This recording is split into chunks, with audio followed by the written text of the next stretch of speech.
अध्याय 4 जिसका नाम है क्या, समांतर श्रेणी। देखिए अध्याय 4 का नाम क्या है, समांतर श्रेणी। ये सबके लिए नया रहेगा।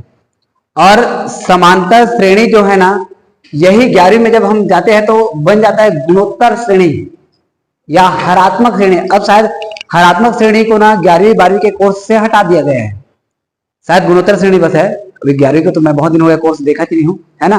यहाँ पर और उसमें ना इन्हीं से थोड़ा सा रिलेटेड चीज है, हरात्मक और गुणोत्तर भी।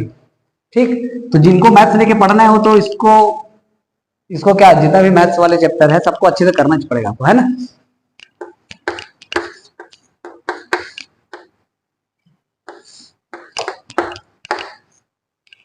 अब पहले ये जान लीजिए कि समांतर श्रेणी होता क्या है। ठीक, कोई भी चैप्टर पढ़ रहे हैं तो पहले उस चैप्टर के बारे में ही आपको पता होना चाहिए कि एक्चुअल में है क्या। अब उसी के बारे में पता नहीं है तो अब हम किए जा रहे हैं। तो नाम से आपको कैसा समझ में आ रहा होगा, यदि हम इसका करें संधि विच्छेद, समांतर का संधि विच्छेद क्या होगा, समान अंतर। क्या होगा, समान अंतर। समान अंतर मतलब ऐसा श्रेणी जिसमें प्रत्येक पद के बीच में अंतर समान हो। ऐसा श्रेणी जिसमें प्रत्येक पद के बीच में अंतर कैसा हो, समान। कहने का मतलब यदि हमको कोई श्रेणी दिया जाए और हम अगला वाले में जस्ट उसके पिछले वाले को घटाए, फिर आगे बढ़ने के बाद तीसरे वाले में दूसरे वाले को घटाए, फिर आगे जाने के बाद चौथे वाले में तीसरे वाले को घटाए, तो उनके बीच में अंतर कैसा होना चाहिए, समान होना चाहिए। तब उस दिए हुए श्रेणी को हम क्या कहेंगे, समांतर श्रेणी। क्या बोला, बात समझ में आया। तो समांतर श्रेणी का यदि हम एक छोटा सा परिभाषा देखें, आपको 1 नंबर के लिए प्रश्न दे दिया जाता है और जो 1 नंबर का प्रश्न होता है ना, वो आपको ना परिभाषा से ही कंफर्म हो जाता है। मतलब ऐसा नहीं होता है जैसे हम बहुपद पढ़े हैं चैप्टर 1।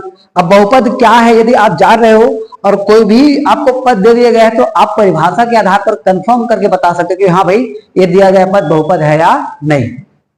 आपको ये प्रश्न रूप में मिला है या नहीं मिला डजंट मैटर, वो मायने नहीं रखता। लेकिन परिभाषा आपको कंफर्म है तो आप बता दो कि देखते हैं कि हाँ भाई ये परिभाषा के आधार पर बहुपद को फॉलो कर रहा है, बहुपद को फॉलो नहीं कर रहा है। वैसे ही आपको श्रेणी दिया जाएगा या ये पूछ दिया जाएगा दिए गए में से समांतर श्रेणी है, फिर ऑप्शंस दे दिया जाएगा, फिर आपको परिभाषा से ही पता चलता है कि भाई हाँ ये समांतर श्रेणी है या नहीं है। तो परिभाषा क्या होगा, ऐसे श्रेणी जिसमें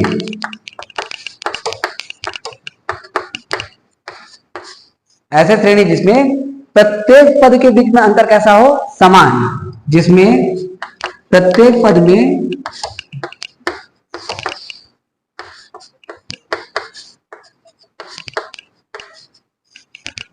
समान अंतर हो या अंतर समान हो, दोनों लिख सकते हो।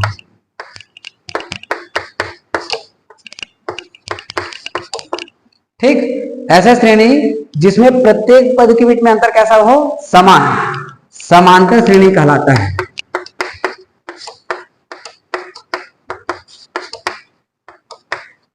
ये लीजिए परिभाषा कंफर्म हुआ।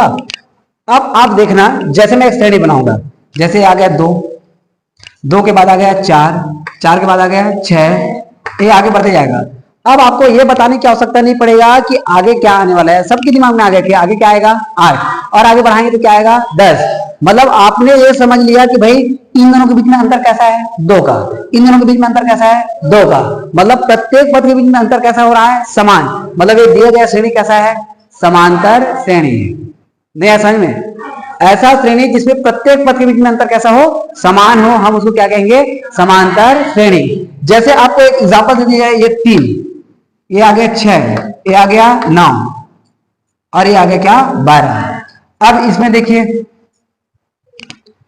3 और 6 के बीच में अंतर कितने का है। और एक बात और याद रखना ना, ये जरूरी नहीं है कि अंतर केवल आपको पॉजिटिव मिले, ऋणात्मक भी मिल सकता है, कोई दिक्कत नहीं है। मतलब यदि इसी को हम उल्टा कर दे, 6 को आगे ले आए, फिर 4 को उसके बाद 2 को, ऐसा वाले स्टाइल में, तो अंतर जो है ऋणात्मक में भी आ सकता है। लेकिन याद रखना, ऋण 2 का अंतर आ रहा है तो अगले वाले में भी जाए तो कैसा होना चाहिए, ऋण 2 होना चाहिए। धनात्मक में यदि आ रहा है तो अगले वाले में जाए तो धनात्मक में ही 2 होना चाहिए। मतलब अंतर ऐसा नहीं कि हर बार अंतर पॉजिटिव में मिले, हो सकता है निगेटिव भी मिले, लेकिन बराबर होना चाहिए। ठीक है, तो ये हो गया। अब मान लो मैं इसको ऐसा करता हूं, 2 का वर्ग, 4 का वर्ग, उसके बाद 6 का वर्ग। आप बताइए ये समांतर श्रेणी होगा कि नहीं होगा? सोच लो अच्छे से। अब वर्ग वाला है तो आप थोड़ा सा ध्यान देना। हम इसके आधार पर देखें 2 4 6 ये तो समांतर श्रेणी है। अब इसी के आधार पर हमने डिसाइड कर लिया भाई ये भी क्या है, समांतर श्रेणी है। लेकिन एक बात थोड़ा सा हल करके देखो, 2 का वर्ग कितना होता है? 4। 4 का वर्ग कितना होता है? 6 का वर्ग। फिर कंफ्यूजन आगे कह रहे 6 का वर्ग कितना होता है वाले स्टूडेंट? 6 का वर्ग कितना होता है? 36। अब देखिए इन दोनों के बीच में अंतर कितने का है? इन दोनों के बीच में अंतर कितने का है? 16 में 4 घटाइए कितना आएगा? 12। 36 में 16 घटाइए कितना आएगा? 20। अंतर कितने का हुआ? समान हुआ क्या? अब आपने यहां पर देखा और आपने डिसाइड कर लिया हाँ ये दिया गया श्रेणी जो है समांतर श्रेणी है। तो यही काम आपको नहीं करना है, थोड़ा सा उसको हल करके देखो। मैं बताया था चैप्टर 1 में भी और चैप्टर 3 में भी कि यदि हम किसी प्रश्न को देखते हैं और वो एकदम स्पष्ट दिख रहा है भाई हाँ ये समांतर श्रेणी है, जरूरी नहीं है कि वो समांतर श्रेणी हो, थोड़ा सा उसको हल करके देखो।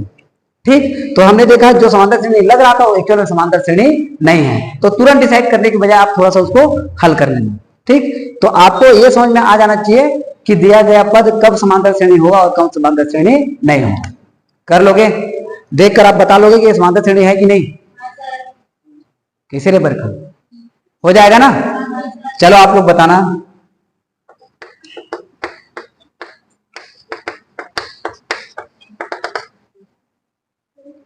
समांतर श्रेणी है कि नहीं है? नहीं है? अब आप सोच लो अच्छे से, है वाले कौन कौन है? अब देखो कुछ बच्चे बोल रहे थे हाँ सर है, अब है वाले कौन कौन है? नहीं है वाले कौन कौन है? अब कई दिन तो दोनों में हाथ ऊपर नहीं कर रहा था, फिर से वही हाल है। अब सोच के देखो इन दोनों के बीच में अंतर कितना का है? 25। इन दोनों के बीच में अंतर कितना का है? 25। लेकिन इन दोनों के बीच में अंतर 25 का है क्या?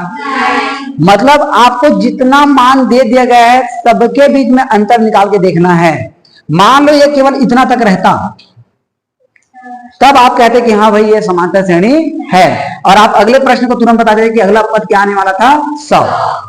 लेकिन यदि आपको पहले से दे दिया गया है भाई यहां पर 100 ना के 120, तो आप इनके बीच में अंतर समान हुआ, इनके बीच में अंतर कैसा हुआ? समान। लेकिन इसके बीच में अंतर समान है क्या? मतलब ये समांतर श्रेणी नहीं है। क्लियर हुआ बात? तो इस आधार पर आपको समांतर श्रेणी का परिभाषा कंफर्म हुआ। इसको लिखो, फिर इसके आधार पर आपको मैं बताता हूं फार्मूला।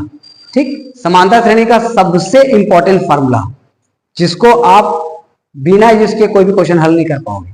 ठीक, जिसको हम कहते हैं श्रेणी के एनवा पद का सूत्र। क्या? एनवा पद।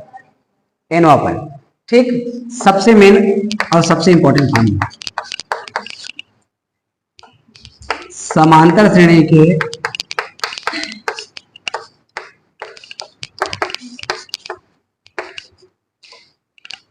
एनवा पद का सूत्र।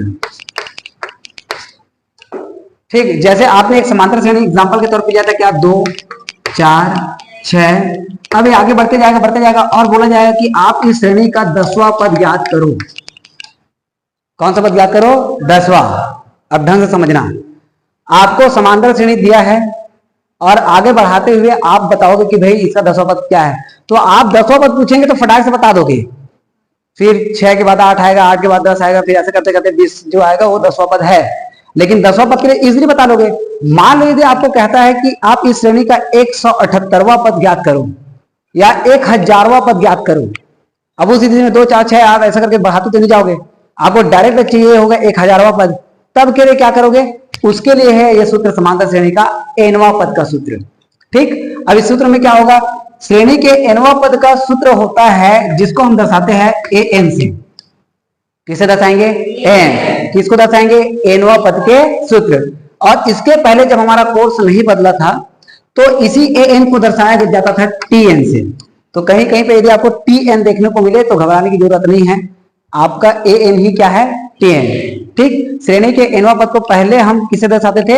Tn से, लेकिन अब इसी को हम किसे दर्शाते हैं? An से। याद रखे रहना, श्रेणी के nवां पद को An से दर्शाते हैं, जिसका सूत्र है a प्लस कोष्टक में n-1 इंटू डी। क्या होता है? a प्लस कोष्टक में n-1 इंटू डी। अब ये सब चीजें क्या है उसको समझिए। सबसे शुरुआत में क्या दिया है? a होता है श्रेणी का प्रथम पद। क्या होता है? अब प्रथम पद का मतलब होता है कहां से श्रेणी का शुरुआत हो रहा है। जैसे हमने एक श्रेणी दिखाई दे रहा है हमको, क्या 2 4 6, तो इसका प्रथम पद क्या होगा? शुरुआत किससे हो रहा है? 2 से। तो इस श्रेणी का प्रथम पद का काम कौन करेगा? 2। प्रथम पद मतलब क्या होगा? जहां से श्रेणी का क्या होता है? शुरुआत। बात समझ में आया? अब बात आता है क्या? n होता है पदों की संख्या। पदों की संख्या। अब पदों की संख्या मतलब श्रेणी में हमको कितना पद निकालने के लिए बोला है? कौन सा पद निकालने के लिए बोला है? कौन सा पद निकालने के लिए बोला है? 10वां पद। तो श्रेणी के n पदों के nवां पद में n का काम करेगा कौन? 10। n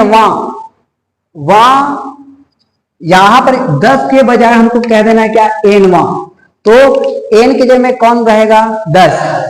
तो n का काम कौन करेगा? समझ में आ गया?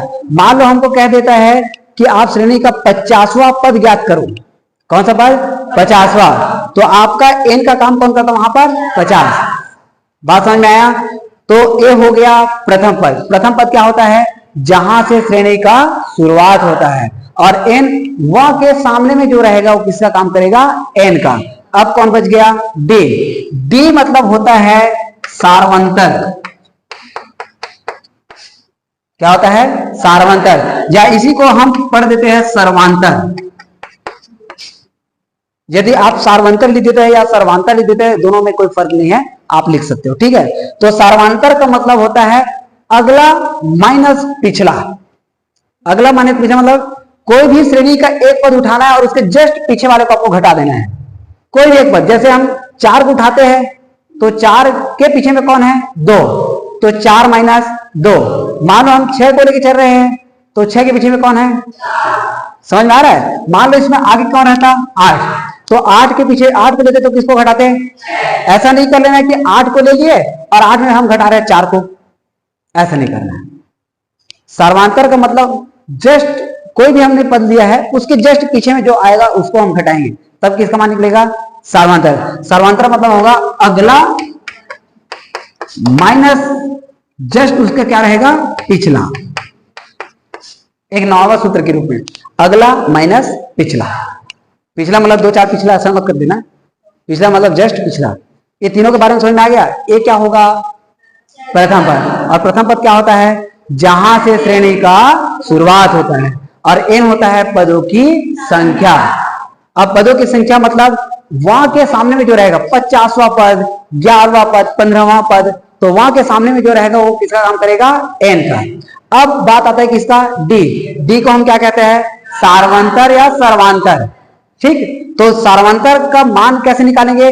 कोई भी एक पद उठाना है और उसके जस्ट पीछे वाले को क्या करना है? घटाना है। तो अगला माइनस क्या हो जाएगा? पिछला। तो किसका मान निकलेगा? सार्वंतर का। इतना क्लियर हुआ? यदि हम इस प्रश्न को बनाना चाहे, इसी को बना के देखते हैं और इसका 10वां पद निकालते हैं। अब आपको पता है कि 2 4 6 8 10 ऐसे करते हुए 10वां पद का मान कितना हो जाएगा? 20।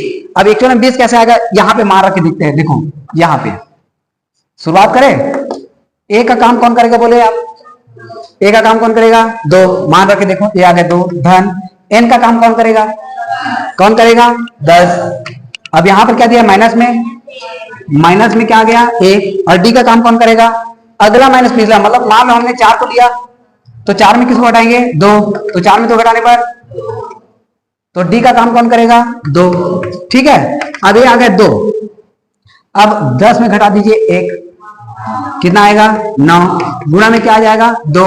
अब यहां पे गलती ये मत करना कि जोड़ दो। पहले कौन हल होता है? भाग। भाग के बाद कौन हल होता है? गुणा। उसके बाद जोड़ना, उसके बाद घटाना। तो आप क्या करेंगे, पहले हम करेंगे किसको, गुणा।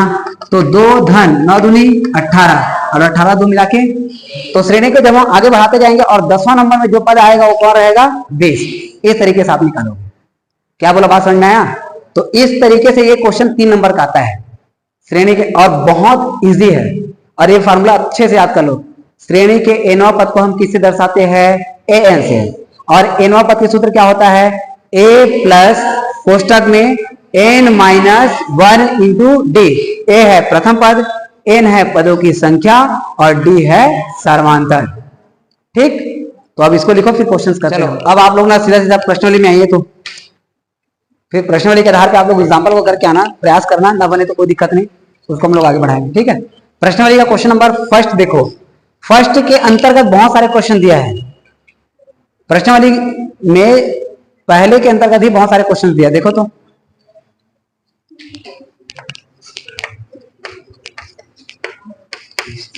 उनको हल करते हैं, फिर आप लोगों को और समझ में आ जाएगा। क्वेश्चन नंबर पहला का पहला क्या कह रहा है, देखो क्या क्या करना है। सही विकल्प है, ठीक है, लेकिन प्रश्न में कुछ बोला गया होगा। प्रश्न में क्या बोला गया है, पहला का प्रथम पद याद करना है और सर्वांतर। तो समांतर श्रेणी है क्या, पहले उसको बताइए। क्या, 3/2, 1/2, 1/2 माइनस 3/2। ये कहां तक गया हमको पता नहीं है। अब बात आता है किसका, प्रथम पद। अब परिभाषा से आपको पूरा पूरा पता चल गया है कि प्रथम पद क्या होता है। प्रथम पद को किससे दर्शाते हैं, ए से। ढंग से समझना है ना। प्रथम पद मतलब ए, और प्रथम पद कौन होता है बोले थे, जहां से श्रेणी का शुरुआत हो। तो इस श्रेणी का शुरुआत कहां से हुआ है, तो कंफर्म हो गया कि इसका प्रथम पद क्या है, 3/2। कोई दिक्कत है, परेशानी? अब बात आता है सार्वंतर। तो सार्वंतर को हम किससे दर्शाते हैं, पहले ये बताइए। किससे दर्शाते हैं, ले से। और सार्वंतर मतलब अगला माइनस पिछला। तो पहले 2 पदों में ही अंतर निकालना, और आगे जाने की आवश्यकता नहीं है। पहला 2 पद उठा लेना, ये पहला और दूसरा। गलती से भी ऐसा मत सोचना कि यार ये बड़े है वह और ये छोटे है वह, तो ई मेला घटाता ना, ये पिछला माइनस अगला हो जाएगा। चाहे वो ऋणात्मक में आए चाहे वो धनात्मक में आए, अगले वाले में ही पिछले वाले को घटाना। जैसे हमको श्रेणी में गया 4 2, इस तरीके से। अब अपना दिमाग लगा रहे हो, लेने 4 में 2 घटा देते हैं, दिक्कत नहीं होगा। ऐसा नहीं करना है, 2 में ही किसको घटाना है, 4। मतलब अगले से ही पिछला को घटाना है। बड़े में छोटे घटाने के चक्कर में 4 में 2 मत घटा देना। जो मान ऋणात्मक आने वाला होगा धनात्मक आ जाएगा, फिर आपका पूरा प्रश्न गलत हो जाएगा। ठीक, तो सर्वांतर मतलब अगला माइनस पिछला। अगला में कौन है, 1/2। उसके जस्ट पिछला कौन है, 3/2। अब इसको हल करने का तरीका, एक तो तिर्यक गुणा है, लेकिन यदि आधार समान है तो आप क्या करते हो, आधार को एक बार लिखते हैं और ऊपर वाले में घटा देते हैं। तो इनका आधार समान है, मतलब 2 को एक बार लिख दिए, फिर क्या आएगा, 1 माइनस 3। 1 माइनस 3 का मान कितना होगा, -2/2। 2 एकम 2 एकम, तो ऋण 1। ऋण 1/1 मतलब ऋण 1। तो इस तरीके से दोनों को एक साथ लिखेंगे तो 3/2 और ऋण 1। जिस ऑप्शन में आपका ये दिया होगा वो आपका सही है। कौन सा ऑप्शन, ऑप्शन नंबर बी। ठीक, देखो गलती से भी थोड़ा सा इधर ध्यान दो, मैं क्या कह रहा हूं उसको बात समझो। 3/2 ऋण 1। मान लो आपको पूछे रहते कि सार्वांतर और प्रथम पद ज्ञात करो, या सार्वांतर और प्रथम पद क्या होगा, तो इसका सीक्वेंस जो है ना 3/2 और ऋण 1 ना होके क्या होता, ऋण 1 और 3/2। क्यों बोल रहा हूं, ऐसा समझ में आ रहा है आपको? प्रश्न में पहले किसकी जिक्र हो रही है, सर्वांतर की हो रही है कि प्रथम पद का? हमारे क्वेश्चन में अभी पहले किसको पूछा गया है, प्रथम पद, उसके बाद किसको पूछा गया है, सर्वांतर। तो आप देखना कि प्रथम पद वाले कौन है, उसके बाद सर्वांतर कौन है।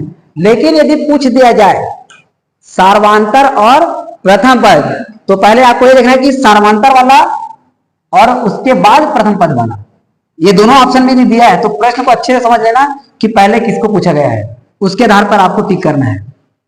ठीक है, इन बातों को थोड़ा ध्यान दे रहे हैं। क्वेश्चन नंबर फर्स्ट, सेकंड में क्या पूछा गया है,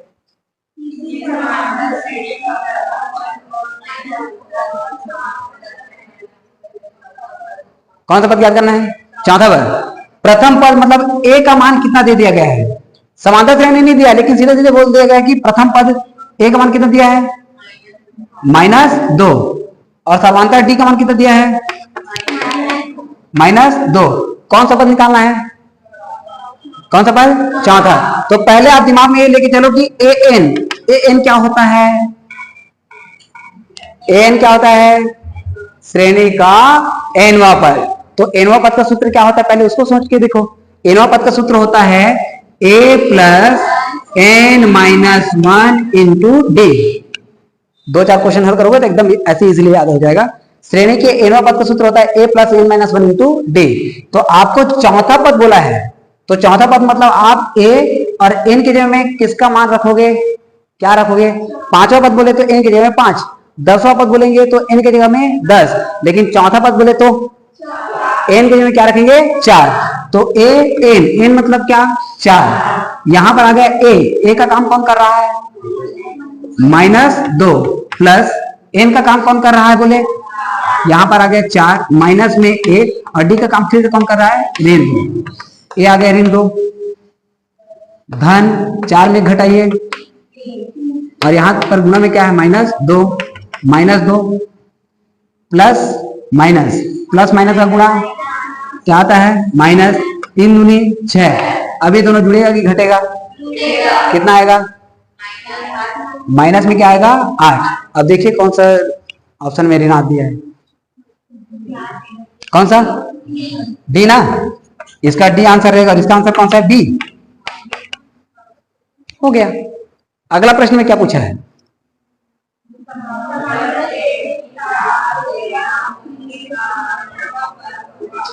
कौन है?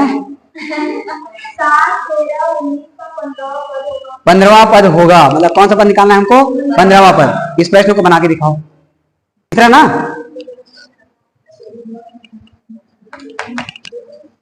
समांतर श्रेणी क्या दिया? बनाए हम? गुड। चलो बताओ। इधर देख झरना, इधर देख, इधर इधर क्या है श्रेणी?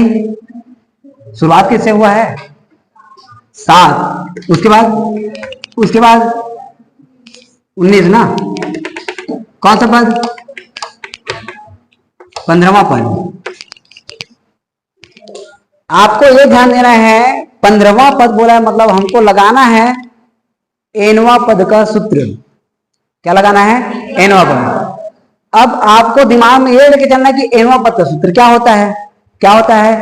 a + n-1 into D. ए मतलब प्रथम पद, n मतलब पदों की संख्या और d मतलब सार्वधातुक। इन्हीं सबको तो मान निकालना है ना। तो शुरुआत हम करते हैं प्रथम पद से। इसका प्रथम पद क्या है? प्रथम पद को किससे दर्शाते हैं? a से।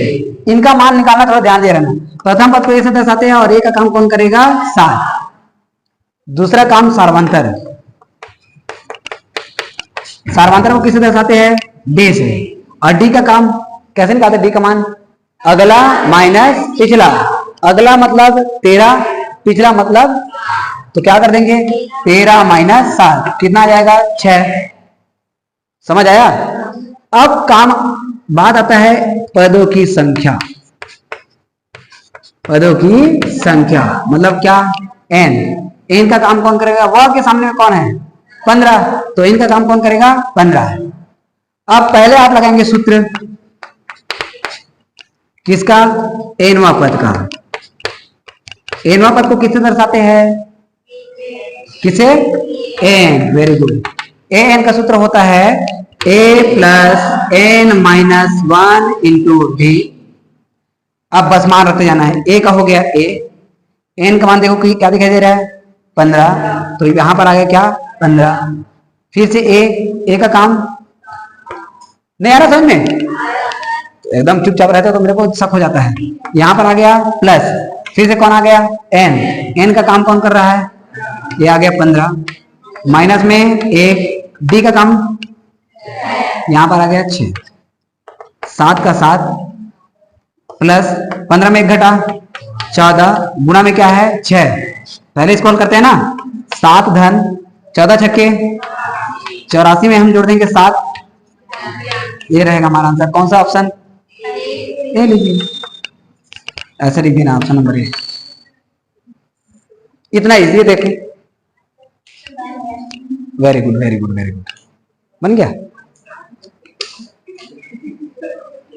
आप देखिए प्रश्नावली में आगे सीधा अगला प्रश्न, क्वेश्चन नंबर 2 में पूछा गया है कौन समानता श्रेणी है और कौन समानता श्रेणी नहीं है। कौन सा समानता श्रेणी है ऐसा पूछा गया है ना, तो ये आप लोग के लिए काम रहेगा कि आपको अगला माइनस पिछला, अगला माइनस पिछला करके जितना प्रश्न बनता है उतने को बनाकर लाना, ठीक। और आगे के क्वेश्चन में जिसमें 8वां पद, 10वां पद, 15वां पद ऐसा निकालने के लिए बोला गया उसको भी ट्राई करके आना, ठीक है। जिसमें आपको nवां पद से आपका क्वेश्चन बन जाए उन प्रश्नों को थोड़ा सा ट्राई करके आना, ना बने दिक्कत नहीं, लेकिन ट्राई करोगे तो आपको समझ में आएगा, ठीक। तो आज के लिए बस इतना ही करेंगे।